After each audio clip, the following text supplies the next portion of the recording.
This video is provided to you by bitMachina, the easiest way to buy bitcoins in Eastern Ontario. Visit bitmachina.ca and find our nearest location today.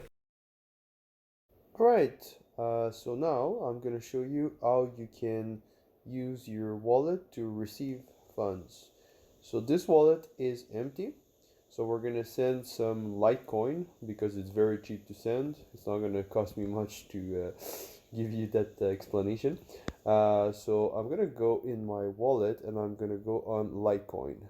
Keep in mind that it's going to be approximately the same process for each cryptocurrencies.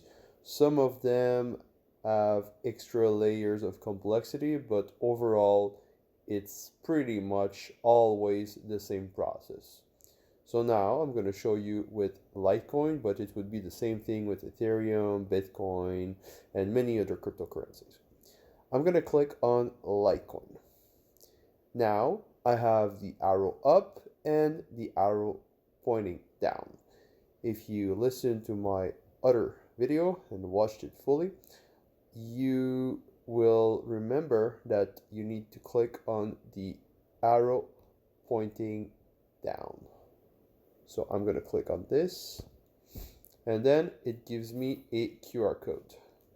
I will use this QR code to receive funds.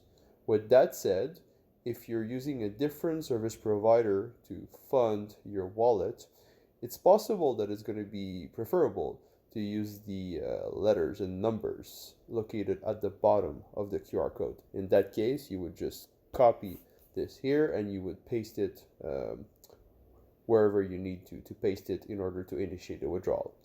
But for the purpose of that video, I'm just going to send it to that QR code using the app on my other phone.